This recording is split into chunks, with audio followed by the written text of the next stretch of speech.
The room was silent when she said it. "It's her or me." 4 words, soft, trembling, but sharp enough to cut through everything that had been holding them together. Jamie Dornan stared at Dakota Johnson, stunned, not by anger, but by the finality in her voice. They were alone, somewhere between the shadows of friendship and the fire of something they both had never dared to name. Months of filming together again had rekindled something dangerous, not just chemistry, but connection. The kind that doesn't fade when the cameras stop rolling. For years, Jamie and Dakota had been inseparable on-screen partners and trusted friends off it. They had endured fame together, weathered gossip, laughed through awkward press tours, and built a bond few could understand. But this time, the energy between them was different. It wasn't scripted, it was real, and that terrified them both. Jamie had tried to ignore it, burying himself in family life with Amelia Warner, the woman who had been his constant for more than a decade. But as filming went on, his world began to split in two. There was the home filled with the quiet laughter of his daughters, safe, grounding, familiar. And then there was Dakota, unpredictable, magnetic, and painfully honest. Dakota felt it too. For weeks, she tried to stay professional, but every glance, every touch, every unspoken word between them blurred the line further. Finally, one evening, after another long day on set, she broke. "Jamie," she said, her voice barely holding steady, "I can't do this anymore. I can't pretend we're just colleagues. If you still love her, if that's where you belong, then walk away from me. But if what we have means something, then stop hiding it." He shook his head, his chest tightening. "Dakota, don't do this." But she stepped closer, eyes brimming with emotion. "It's her or me." The sentence hit like a thunderclap. Jamie felt the world tilt. He looked at her, really looked at her, and saw the exhaustion, the vulnerability, the desperate need to be chosen. Yet all he could feel was panic. He wanted to speak, to explain that love wasn't that simple, that loyalty and desire were two different languages he couldn't translate. But nothing came out. And in that silence, Dakota's expression hardened. "That's what I thought," she whispered, tears slipping down her cheeks. Then she walked away. Within days, the story exploded. Someone on set had overheard the confrontation. Tabloids pounced on it like wildfire. Headlines screamed across every platform. Dakota Johnson gives Jamie Dornan an ultimatum. Choose between wife or co-star. The internet erupted. Fans split into camps, some furious, some fascinated. #Ichirorme trended worldwide, followed by #StandWithJamie and #LeaveAmeliaAlone. Millions weighed in, dissecting every past photo, every interview, every smile between the two stars.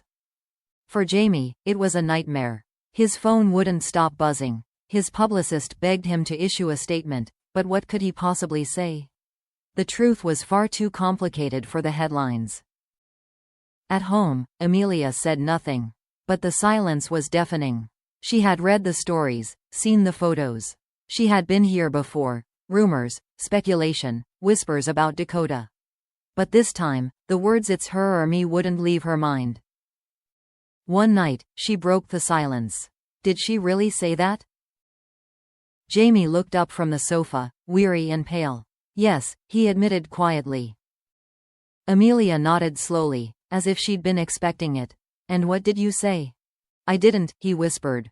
"I couldn't." That answer hurt more than she expected. Not because he had chosen Dakota, but because he hadn't chosen at all. As the backlash grew, Dakota faced her own storm. The same fans who once adored her now turned on her. She was accused of trying to destroy a family, of crossing a line that should never be crossed. Online, strangers called her selfish, obsessed, heartless.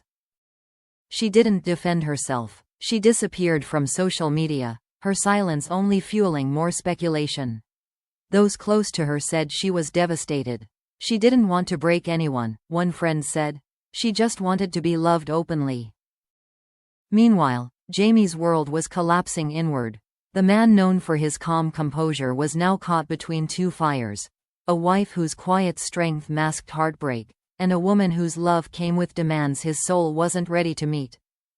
Everywhere he went, the question followed him, in interviews, in whispers, even in his own head: who will he choose? And though he smiled for the cameras, the truth was written in his eyes. Jamie Dornan wasn't a man in love, he was a man torn apart.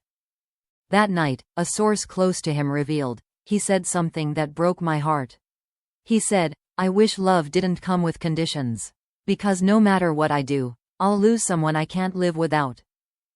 The world thought they were watching a love triangle. But what they were really witnessing was a slow, silent unraveling of three people who once believed love could save them. The morning after the storm broke, Jamie Dornan woke to find the world had already chosen sides. His phone buzzed relentlessly. Headlines, angry tweets, messages from friends, colleagues, journalists. The internet had turned Dakota Johnson's ultimatum into a battlefield. She's trying to destroy his marriage. Jamie owes Amelia respect. Dakota deserves better than being his secret. Every post, every headline, every opinion only tightened the knot inside his chest. He didn't know which hurt more, the public judgment or the truth buried beneath it. Amelia kept her silence. She moved through the house with quiet precision, preparing breakfast for their daughters, answering their innocent questions with steady calm. But when Jamie looked at her, he could feel the distance. It wasn't anger, it was something deeper, something that came after anger: disappointment. He tried to speak one evening as she stood by the window, folding their daughter's clothes. "Amelia," he began, voice soft, "I never meant for any of this to happen." She didn't look at him. "I know," she said. "But it did." He took a step closer. "I didn't choose her." That made her turn. "No," she said quietly, "you just didn't choose me either." Her words hit harder than any accusation. It wasn't betrayal she was mourning, it was the uncertainty. The not knowing where she stood in the war between loyalty and love. Meanwhile, Dakota was falling apart. Overnight, she went from beloved star to target of public rage. Paparazzi hounded her outside her home, shouting questions she refused to answer. Online, fans who once adored her now flooded her pages with hate.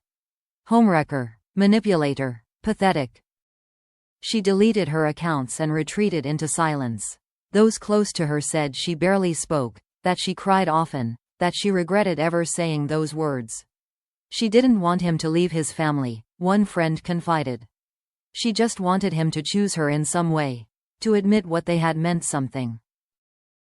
Jamie heard about Dakota's breakdown through a mutual friend, and it broke him. He wanted to call her, to explain, to say "I'm sorry," but every time he picked up the phone, the faces of his daughters flashed before his eyes. What would they think if he threw away their family for something that might not survive the glare of the public?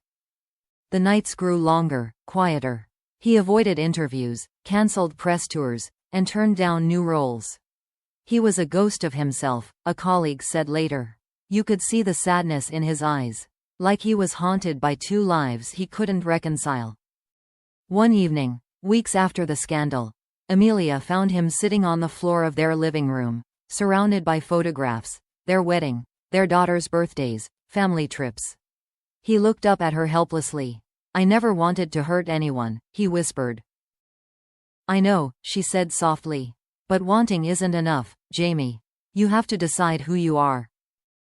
That night, Jamie wrote a letter. Not to the press, not to his manager, to Dakota. It was short, handwritten, and honest. "I care about you more than I should. You are brave, brilliant, and honest. Everything this world needs more of. But my love for my family has to come first. I hope one day you'll understand that this isn't rejection. It's respect." He never knew if she read it. A few weeks later, Dakota was spotted leaving Los Angeles, quietly boarding a flight to Europe. There was no announcement, no statement, just a silent exit from the chaos. The backlash eventually faded, replaced by new scandals and new stories. But for Jamie and Amelia, the scars remained. They went to therapy, rebuilt trust piece by piece, and learned to live with the echoes of what almost broke them. In a rare interview months later, Jamie was asked about the experience. He hesitated, then said, "Sometimes people come into your life to remind you of the choices that matter. It doesn't mean they're meant to stay." When the interviewer pressed, asking if he and Dakota still spoke, he smiled sadly. "No," he said, "but I wish her peace." The clip went viral. Not because of scandal, but because of the quiet sincerity in his voice.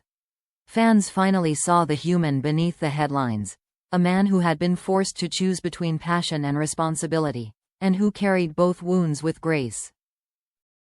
That night, as he tucked his daughters into bed, Amelia lingered in the doorway, watching him with a small, tired smile. When he turned to her, she whispered, "You came home." Jamie nodded. "I never really left," he said softly. Outside, the world moved on. The storm had passed, but its echoes remained, in the lessons learned, the love tested, and the silence between two people who once burned too brightly to last.